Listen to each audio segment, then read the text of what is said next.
안녕하세요, 친구들. 아무도 예측하지 못했던 2024년 12월, 트로트 음악계에 깜짝 돌풍이 일어났던 그날을 기억하시나요? 바로 가수 빈예서가 선보인 트로트 리메이크곡 모정 이야기입니다. 이 곡이 발표되자마자 한국 트로트 음악계는 물론 대중문화 전반에 걸쳐 뜻밖의 센세이션이 일어났습니다. 처음에는 정통 트로트의 잔잔한 가락이 과연 젊은 세대에까지 깊은 공감을 줄 수 있을까 하는 의문이 있었지만 결과는 모두의 예상을 훌쩍 뛰어넘었죠. 그리고 이 곡을 부른 가수 빈예서의 진솔하고도 애절한 인생 여정은 그저 한 편의 노래 이상의 감동을 전하며 우리 모두의 가슴에 잔잔한 파문을 일으켰습니다. 빈예서의 이야기는 겉보기에는 화려해 보이지만 사실 그녀의 과거 속에는 깊은 상처와 그리움이 자리 잡고 있습니다. 가난 속에서 태어나 완전한 가정을 경험하지 못한 빈예서에게 어머니라는 존재는 일종의 꿈 같은 것이었습니다. 3살도 되기 전에 어머니가 떠나버렸고 그녀의 인생은 아버지와 함께하는 극도의 빈곤 속에서 시작되었죠. 동네 한 구석 허름한 집안의 작은 창가에 앉아 하늘을 바라보며 어린 마음에 어머니가 언제쯤 돌아올까 상상하곤 했습니다. 잔혹하고 긴 밤이면 어머니의 스카프를 손에 꼭 쥐고 그 희미해진 재취를 찾아 헤매던 어린 소녀. 친구도 장난감도 없이 살았던 그녀에게 남은 것은 오직 어머니를 향한 막연한 사랑과 언젠가 다시 만날 수 있을지도 모른다는 희미한 희망뿐이었습니다. 놀라운 것은 그런 환경에서도 빈예서는 어머니를 원망하기보다는 한없이 사랑하고 그리워했다는 점입니다. 그녀의 머릿속에서 끊임없이 흘러나오는 멜로디는 현실에서는 채워지지 않는 모정을 스스로 보듬으려는 작은 아이의 속삭임이었을지도 모릅니다. 그토록 오랫동안 품어왔던 감정의 결실이 바로 모정을 리메이크한 순간이었죠. 원곡 모정은 이미자 선생님의 명곡으로 널리 알려져 있습니다. 사랑, 고통, 그리고 후회가 얽힌 복잡다단한 감정을 담은 전통 트로트 곡이지만 빈예서는 이 곡에 자신만의 순수하고 애절한 영혼을 얹어 완전히 새로운 느낌을 만들어냈습니다. 오랜 세월 애타게 쌓아온 그리움이 마치 강물처럼 흘러넘치는 빈예서의 목소리는 단순히 원곡을 잘 부르는 것을 넘어 청중과 함께 울고 웃는 진정한 공감을 이끌어냅니다. 빈예서의 리메이크는 기존 모정의 아름다움을 훼손하지 않으면서도 독자적인 해석을 과감하게 시도했다는 점에서 높이 평가받고 있습니다. 곡의 구절 하나하나마다 그녀가 가진 감정의 섬세함이 녹아들어 마치 그녀가 무대에서 직접 이야기를 들려주는 것 같은 생생함이 전달되죠. 특히 어머니는 지금 제 곁에 없지만 당신의 존재는 언제나 제 안에 살아있습니다.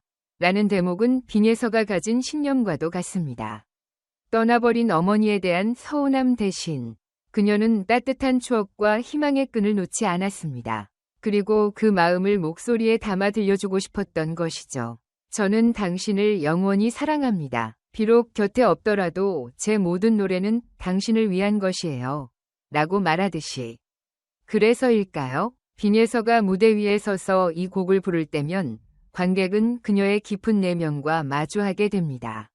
그녀의 맑고 투명한 음색 사이로 억눌려 있던 아픔과 동시에 그것을 극복하고자 하는 의지가 함께 전해집니다. 노래가 끝날 무렵 이상하게도 슬프지만 따뜻하고 애틋하지만 위로가 되는 묘한 기분이 마음속을 채웁니다. 고통 속에서도 희망을 찾는 일이 가능하다는 것을 노래 하나로 새삼 깨닫게 해주는 것이죠. 빈예서의 모정 리메이크는 세대를 잇는 다리가 되었다는 평을 받고 있습니다. 트로트가 어르신 세대의 음악이라는 인식이 강한 가운데 빈예서는 그 틀을 깨고 젊은 층에게도 공감을 불러일으키고 있기 때문입니다. 특히 미스트롯 3에서 보여준 그녀의 무대는 매번 큰 화제를 모았습니다. 대중가요와는 또 다른 결의 매력을 가진 트로트를 젊은 목소리로 새롭게 해석해낸다는 점이 신선했고 그 과정에서 전통과 현대의 조화를 절묘하게 이뤄냈습니다. 그 결과 모정은 단순히 옛 노래의 리메이크 수준에 머무르지 않고 시대를 초월해 사랑과 용서를 노래하는 새로운 고백서로 자리 잡았습니다. 빈예서의 무대를 지켜본 이들은 그녀가 노래할 때마다 눈가에 맺히는 눈물을 보며 가슴이 시큰해진다고 이야기합니다.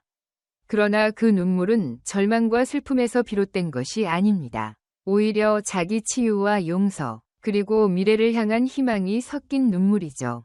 노래를 부르는 그녀의 모습은 서러움에 짓눌린 과거의 흔적을 무대 한가운데서 당당히 드러냄으로써 듣는 이들에게 우리 모두 다시 일어설 수 있다는 응원과 용기를 전해줍니다. 빈예서가 직접 밝혔듯이 모정은 그녀에게 단순한 히트곡 이상의 의미를 지닙니다. 어머니는 제게 존재하지 않는 사람이 아니라 언제나 제 안에서 숨쉬고 있는 분이에요. 그래서 어머니를 향한 사랑도, 이 곡에 담긴 그리움도 모두 진짜 제 이야기입니다. 라는 고백은 많은 사람들의 마음을 울컥하게 만들었습니다. 현실에서는 더 이상 만날 수 없지만 그녀의 마음 속에는 살아있는 어머니, 그런 마음을 노래로 표현함으로써 치유와 위안을 얻게 된다는 사실이 결국 빈예서와 팬들을 이어주는 가장 강력한 연결고리가 된 것이죠. 모정, 위선율은 누구에게나 익숙합니다. 가족에 대한 사랑이나 그리움을 가져본 적 있는 사람이라면 누구나 이 노래의 정서에 공감할 수 있습니다. 그러나 빈예서가 이 곡을 자신의 목소리로 완벽히 소화해내며 새로운 생명력을 불어넣은 것은 바로 그녀만의 진정성 덕분이라는 평가가 많습니다. 요즘 대중문화는 화려함과 즉각적인 즐거움이 주를 이루지만 이런 흐름 속에서 깊은 감정을 오롯이 꺼내어 부르는 목소리가 오히려 더 큰 감동을 선사하기도 합니다. 빈예서의 이야기를 통해 자신과 같은 상처를 지닌 많은 이들이 위로를 얻고 있다는 사실은 그녀의 노래가 단순한 음악을 넘어 하나의 치유의 도구로 자리 잡았다는 것을 의미합니다. 어머니라는 존재가 반드시 내 눈앞에 있어야만 사랑을 주고받을 수 있는 것은 아니구나. 나도 언젠가는 이 그리움을 아름답게 기억할 수 있겠구나. 이런 깨달음을 노래 한 곡을 통해 얻게 되는 순간, 우리는 빈예서가 전하고자 한 진정한 메시지를 이해하게 됩니다. 결론적으로 빈예서의 모정은 단순한 리메이크 곡을 넘어 우리 시대 상처받은 영혼들에게 보내는 따스한 편지와도 같은 존재가 되었습니다. 듣는 이가 누구든 그 안에 가슴속 깊이 숨겨진 그리움이나 추억이 있다면 이 노래는 금세 마음을 사로잡을 것입니다. 그리고 그 끝에서 우리는 빈예서가 보여주는 희망을 발견하게 됩니다. 오늘도 무대 위에서 담담히 노래를 부르는 빈예서의 모습이 눈앞에 그려집니다. 그녀는 눈을 감고 아마 어머니를 떠올리고 있을 것입니다. 그리고 먼 하늘 어딘가에 있을 어머니를 향해 속삭이겠죠. 어머니, 저는 여전히 당신을 사랑합니다. 노래를 부르는 동안만큼은 당신이 제 곁에 있는 것 같아서 외롭지 않아요. 이토록 진솔하고 순수한 고백이 앞으로도 그녀의 목소리를 통해 더 많은 사람의 가슴에 전달되길 바랍니다. 그리고 그 선율은 또 다른 누군가의 눈물을 닦아주고 희미한 미소와 함께 희망을 피워낼 것입니다. 우리 모두 그 시간을 함께 지켜보며 각자 마음속에 잠들어 있는 모정을 다시금 깨워볼 수 있기를 바랍니다. 감사합니다.